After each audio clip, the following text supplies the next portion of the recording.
Penggabungan kata. Gabungan kata ialah kata lain dari frasa yang memiliki pengertian penggabungan dua kata atau lebih yang menduduki salah satu fungsi jabatan dalam kalimat dan bersifat non-predikatif. Ciri-ciri penggabungan kata. Frasa dapat menduduki salah satu fungsi sebagai subjek, predikat, objek, pelengkap, ataupun keterangan. Misalnya, anak kecil yang mengenakan kaos biru sedang melukis warna-warna pelangi di tepi air terjun Bidadari. Kalimat tersebut terdapat 4 frasa. Yang pertama, frasa sebagai fungsi objek, yaitu anak kecil yang mengenakan kaos biru. Yang kedua, frasa sebagai fungsi predikat, yaitu sedang melukis. Yang ketiga, frasa sebagai objek, yaitu warna-warna pelangi. Yang keempat, frasa sebagai fungsi keterangan, yaitu di tepi air terjun 7 Bidadari. Frasa dapat diperluas dengan kata yang, atau, tentang, dan untuk, asalkan tidak melebihi fungsi jabatan dalam kalimat tersebut. Misalnya, makan atau minum, gunung dan laut. Frasa memiliki unsur inti dan pewatas. Unsur inti ialah unsur utama atau pokok yang diterangkan. Unsur pewatas ialah unsur atributif atau penjelas yang berfungsi menerangkan. Unsur utama biasanya dilambangkan dengan huruf D, sedangkan unsur pewatas biasanya dilambangkan dengan huruf M. Misalnya pada kalimat buku usang. Kata buku adalah kalimat atau unsur inti, sedangkan kata usang adalah unsur penjelas. Jenis frasa berdasarkan distribusi dibagi menjadi 2, yaitu eksosentris dan endosentris. Eksosentris adalah bentuk frasa yang tidak memiliki frasa atau inti frasa, disebut frasa eksosentris. Jadi, kalimat yang tidak memiliki inti frasa disebut eksosentris. Frasa ini dicirikan dengan pemakaian kata depan atau preposisi, misalnya ke alun-alun dan pada tahun kabisat. Yang kedua, frasa endosentris. Bentuk frasa yang memiliki inti frasa disebut frasa endosentris. Frasa ini dibedakan menjadi 2, yaitu sebagai berikut. Yang pertama, frasa koordinatif. Frasa yang terdiri dari unsur-unsur setara atau inti-inti atau DD di antara unsur-unsur tersebut dapat disisipi kata dan serta atau. Misalnya, gula semut menjadi gula dan semut. Timbul tenggelam menjadi timbul dan tenggelam. Yang kedua yaitu frasa atributif. Frasa yang terdiri dari unsur tidak setara atau inti pelawas dan juga D atau M. Dalam frasa ini dapat disisipi kata yang, tentang, serta untuk. Misalnya, pada kalimat anak manis menjadi anak yang manis, dan pada kalimat buku panduan menjadi buku untuk panduan. Yang ketiga, frasa aposisi. Frasa yang unsur atributnya atau pelengkap berupa keterangan tambahan. Misalnya, Sudiro ayah Vero, Ananda pembalap nasional. Di sini ada jenis-jenis frasa berdasarkan kategori. Yang pertama, frasa nominal ialah frasa endosentris berinduk satu yang induknya berupa kata benda atau nomina dan modifikatornya berupa nomina, verba atau adjektiva. Disebut frasa nominal. Misalnya, lantai tanah, kamar mandi, tembok tinggi. Frasa adjektival ialah frasa endosentris berinduk satu yang induknya berupa kata kerja atau verba dan modifikatornya berupa partikel modal disebut frasa verbal. Misalnya, sangat rajin dan terlalu kuat. Yang ketiga adalah frasa adverbial, ialah frasa endosentris berinduk satu yang induknya berupa keterangan atau adverbial dan modifikatornya berupa adverbial lain atau partikel disebut frasa adverbial. Misalnya, dengan gelisah atau lebih kurang. Yang keempat ada frasa preposisional, merupakan frasa endosentris berinduk satu yang induknya berupa kata depan atau preposisi dan modifikatornya berupa nomina, disebut frasa preposisional. Misalnya ke sungai atau di meja. Frasa verbal. Nah, frasa verbal ini merupakan frasa endosentris berinduk satu yang induknya berupa kata kerja atau verba dan modifikatornya berupa partikel modal, disebut frasa verbal. Misalnya telah datang. Selain itu, menurut PUEBI ada beberapa penjelasan mengenai gabungan kata. Sebagai berikut, ada unsur gabungan kata yang lazim disebut kata majemuk, termasuk istilah khusus ditulis terpisah. Misalnya, duta besar, model linear, kambing hitam, persegi panjang, dan orang tua. Gabungan kata yang dapat menimbulkan masalah. Pengertian ditulis dengan membubuhkan tanda hubung min atau kurang di antara unsur-unsurnya. Misalnya, yang pertama, anak, istri, pejabat, atau anak dan istri dari pejabat. Yang kedua, anak, istri, pejabat, atau anak dari istri pejabat. Gabungan kata yang penulisnya terpisah tetap ditulis terpisah jika mendapat awalan atau akhiran. Misalnya, bertepuk tangan atau menganak sungai.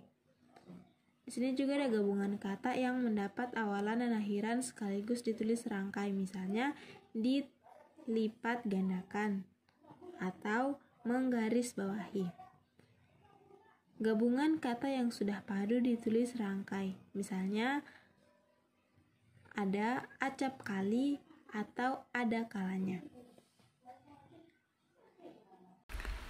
Baiklah, kita ke materi selanjutnya yaitu frasa. Nah, frasa ini adalah gabungan kata yang bersifat non-predikatif. Berupa gabungan kata berarti frasa setidaknya terdiri atas dua kata. Bersifat non-predikatif berarti bahwa salah satu kata yang terdapat dalam gabungan kata tersebut bukan berfungsi sebagai predikat. Beberapa contoh frasa yaitu sebagai berikut. Ayam hitam saya, ayam hitam, ayam saya. Nah, ada pula beberapa contoh frasa lainnya seperti ayam besar saya, ayam besar, ayam saya. Dalam konstruksi klausa di atas atau yang baru saja saya sampaikan, hitam besar merupakan predikat. Nah, dari frasa kita ke frasa dan kata majemuk yang akan dijelaskan oleh teman saya. Selanjutnya ada frasa dan kata majemuk. Frasa kerap ditumpang tindihkan dengan kata majemuk. Hal paling mudah untuk membedakan frasa dan kata majemuk adalah dengan melihat makna yang muncul setelah penggabungan kata. Makna frasa tidak berbeda dengan makna kata yang menjadi kepala atau inti frasa. Frasa tidak memiliki makna baru, jadi makna dalam frasa tidak akan jauh dari makna kata pembentuknya. Misalnya meja hitam. Meja hitam tetaplah bermakna meja, tetapi ditambahkan pewatas sifat hitam. Selanjutnya ada meja kayu. Meja kayu juga tetap meja, tetapi ditambahkan makna pewatas kayu. Hal tersebut tidak berlaku pada kata majemuk. Makna yang dihasilkan oleh kata majemuk umumnya jauh dari makna kata pembentuknya, bahkan bisa menimbulkan makna baru. Oleh karena itu, sering disebut mengandung makna idiomatis. Kata majemuk sering disebut pula kata kiasan, misalnya meja hijau. Meja hijau dalam bahasa Indonesia lebih bermakna kepada sidang atau pengadilan, bukan semata-mata meja yang berwarna hijau. Lalu ada tangan besi. Tangan besi itu lebih bermakna kepada kepemimpinan yang keras, alih-alih tangan yang terbuat dari besi. Kata depan atau preposisi merupakan kata yang secara sintaksis atau tata penyusunan kalimat terletak tepat di depan kata benda, kata sifat, atau kata keterangan. Secara semantis, kata depan menandakan segala hubungan makna antara konstituen yang terletak tepat di depan ataupun di belakangnya. Kata depan atau preposisi berasal dari bahasa Latin, yaitu prae artinya sebelum dan ponere artinya menempatkan atau tempat. Kata depan mempunyai aturan penulisan seperti kata depan di, ke, dan dari. Apabila kata depan tersebut menyatakan tempat, penulisannya wajib dipisah dari kata yang ada di belakangnya atau tempat yang ditujukan. Misalnya pada contoh, Pina lahir dan besar di Lampung. Kata depan di dan Lampung dipisahkan karena di pada kata tersebut menyatakan tempat, yaitu Lampung. Begitu juga dengan kakak akan berangkat ke kantor, Nisa pulang dari Jakarta esok hari. Kata depan seperti di, ke, dan dari, jika menyatakan suatu imbuhan, penulisannya digabung dengan kata yang diikuti, seperti sepatu dibeli saat kami liburan akhir bulan kemarin. Laki-laki itu sudah mencoba kesekian kalinya, tetapi usahanya masih belum juga membuahkan hasil. Lebih baik terlambat daripada tidak sama sekali. Dapat juga digunakan dalam sebuah kalimat sebagai judul, sehingga harus menggunakan huruf kecil. Misalnya, hujan itu memunculkan pelangi di Pulau Belitung.